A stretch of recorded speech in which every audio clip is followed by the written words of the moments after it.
want to thank Governor Abbott for that. We were able to fly overhead to see the damaged area, the land that's been burnt. And actually, when we were flying on DPS-1, we saw a fire flare up and begin. And so I just would remind all of our residents, you're going to discover this fire's not completely out and that it just takes some time. We've literally got men that are working on what I would call a cliff face of 30 to 60 feet high, fighting a fire by hand. And so I'm still grateful for the men and women that are out there. A couple of observations from flying today. Number one, this story would be completely different if we didn't have the firefighters and Texas A&M Forestry Service here. The terrain that it was in, if we would not have had the manpower, and I believe more importantly the planes flying, we would have seen perhaps thousands of acres and properties, multiple properties destroyed. Very grateful to the Forestry Service. I called it the Air Cavalry, the 9 different fixed wing planes and 2 helicopters. If you could see it from there, you would see that Lake Georgetown literally is probably 300 yards from where most of the fire is or has been, and they would literally dive in, scoop up, fill it with water, dump, and within a matter of a minute be circling back to refill their planes with water. So grateful to the governor for the resources that he sent this way. A couple of things I want to remind our residents of. Listen, we need to be thoughtful and considerate. We're in the hottest, driest times we've seen here in our region, and if you're not wise or careful, you could cost yourself and your family everything, and you could cost your neighbor everything. I'm not an expert on cost on fires, but I can tell you this, between the local resources that we've had, the air resources that we've had, and the crews that have come in from across the country, I could see where this would easily be $1 million price tag to fight this fire. I do want to say a special thank you to the Forestry Service. There's some hotshot teams that came in today from Florida, I believe Wisconsin, and another state, and we're grateful that they're here helping us. But I would just remind you, it was the Liberty Hill Fire Department that took command of this in the very beginning and did an amazing job, and we're really grateful for the hard work locally. In fact, the fire marshal that's here, he was here the first time, the very first briefing, and he's still here today, guys. He hadn't been home. And this is what your local firefighters do. They work days on end to protect life and property, so we're grateful for that. So I think at this time we're going to hear from the Forestry Service and more specifics on the area and the damage. Thank you, Judge. Walter Flockey, FLOCKE, Public Information Officer with Texas A&M Forest Service, providing an update on the current status of the San Gabriel fire. Currently, the fire has been mapped at 451 acres. That's a reduction from the estimate of 500 acres due to better mapping with GPS. The fire containment has increased to 90% as of 1300 today. That percent containment means that the incident commander is now sure that 90% of those containment lines constructed by our dozer crews and our hand crews will be able to hold and not have any fire escape outside of those lines.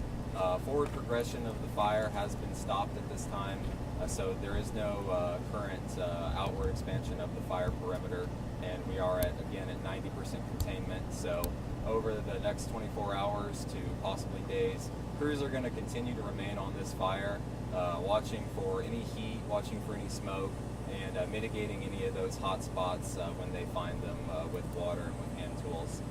So expect this fire to remain active at least for a couple more days probably, and expect fire crews to be in the area, and expect to see smoke over the fire area as we are seeing hot spots pop up interior within the fire perimeter. On Saturday, at the time of the fire start, 65 homes were evacuated in the area. Those evacuation orders were lifted on Saturday evening, and all of those residents are back at home now. We've had Aviation Resources be very helpful in this fire. Just to name some, we've had 3 single-engine air tankers used for dropping water, 5 large air tankers and 2 very large air tankers, which were pre-positioned at Austin International Airport. They were very helpful in putting retardant on this fire. Helicopter crews, as well as Travis County Starflight's helicopter crews, were very helpful in putting water on hot hotspots on this fire. Currently today we have 5 bulldozer crews that are on scene, as well as local resources here still from Liberty Hill, a strike team of fire engines from the Texas Interstate Fire Mutual Aid System, so crews from around the state that were pre-positioned here, as well as the hot shot crew, the Mount Taylor hot shots are also on scene. Currently, today we are still listing the cause is under investigation. The fire marshal will give an update on that as well. Some conditions around the state, just to give an update. Since January 1st, the Texas A&M Forest Service and local fire departments have responded to 6,919 wildfires for a total of 598,224 acres across the state as of today. Over the past 7 days, the Texas A&M Forest Service has responded with local fire departments to 203 wildfires for 21,043 acres. For a public safety announcement, we'd like to just say that the vegetation in this area is critically dry. It's the driest we've seen in a very long time. And what that means is that any spark has the potential to start a wildfire, and any wildfire that starts has the potential to turn into a multi-day incident such as this one, just because the conditions are so dry. Even larger diameter trees like our junipers and oaks are so dry that they can sustain combustion. So that means that crews are having a harder time containing these fires, and it's taking longer to reach that 100% containment. So we really need folks to be incredibly careful with anything that could cause a spark. Common everyday things that we might not think of in normal years: driving and parking in tall grass, welding, sawing, trailer chains dragging, anything like that, equipment use. We need to be incredibly cautious. Lawn mowing, anything like that that can create a spark or produce enough heat to generate a fire. We need to be use excessive caution and not do those things, especially during the afternoon, during these hours when the heat is so high, and with this chronic drought we're having, the fuels are just so dry that it could create a fire that's hard for our crews to control. I'll turn it over now to Liberty County, or excuse me, not Liberty County, Liberty Hill Fire Marshal. Good afternoon, everybody. I'm Michael Dickens, the Liberty Hill Fire Marshal. It's MICHAELDICKENS. I would just like to thank all the resources that came out and helped us, all the neighboring departments, the Texas A&M Forest Service, U.S. Fish and Wildlife. I would especially like to thank Judge Gabriel for their support and everything that he's given us, and the Office of Emergency Management for all of their support. Like we stated earlier, the fire's 90% contained at this time. The forward progression on it has stopped. We still have crews in there actively fighting fire, so there is still active fire within the contained area. Residents will see smoke, everything like that, but don't be alarmed by it. We know it's there. Don't worry about calling 911 and reporting it. We are aware of it, and we're actively trying to extinguish it at this time, which we'll be doing for several days. Just like stated earlier, just please be cautious on anything that's done outside, as far as welding, grinding, cutting hay, anything that could emit any type of spark or anything, because as you can tell, it does not take long for these fires to spread rapidly in our dry conditions. I also want to say a special thank you to the Army Corps of Engineers. They did an amazing job of shutting down Lake Georgetown to public access so that these planes could reload on the lake. So it really is a team effort when there is a large situation. We'll take a few questions at this time, but just remember it's incredibly hot out here, and we'll stay as long as we're willing to bear it and you're willing to bear it. Judge, are you going to call for any additional restrictions?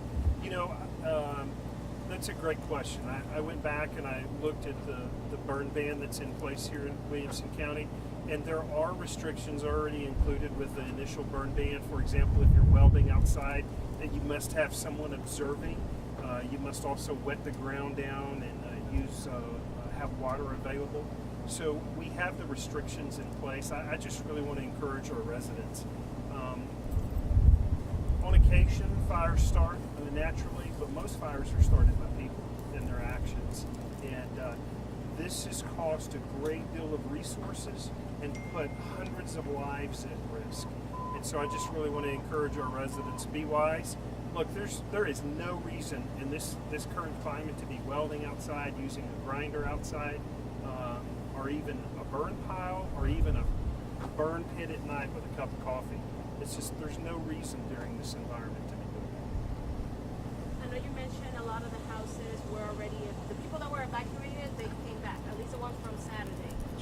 Is there any regions right now that people should be concerned, any area they should avoid, or any other houses that are going to be evacuated? So, do you know how this goes? Yeah, so what I can say is this, is our fire department did an amazing job, along with our sheriff's department and several law enforcement agencies, to get the residents out of harm's way. But at this point, it's safe for residents to return. And I would remind all of you that this was a major fire in the middle of a largely populated area. And you have to understand, there's been no reported loss of life, human or animal, and no reported damaged homes. So we're really thankful. But I've got to tell you, flying from DPS 1, and when you can see that you're just 300 or 400 yards from several subdivisions in Georgetown, and 300 to 400 yards from Santa Rita Ranch, we were fortunate. But we were fortunate because of good firefighters and great pilots. Last question, and I'm hot. Now, it wasn't very windy at all. That helped not spread the fire, right? If it had been windy like this a lot of times, it could have been a lot worse. Yeah, it could have been a lot worse. And let me, to your point, that day the wind was blowing north. Okay. That That day, if the wind would have been blowing south, I'm telling you, there would have been millions upon millions of dollars in damage in Santa Rita Ranch. I think by God's grace, the wind was blowing in the right way.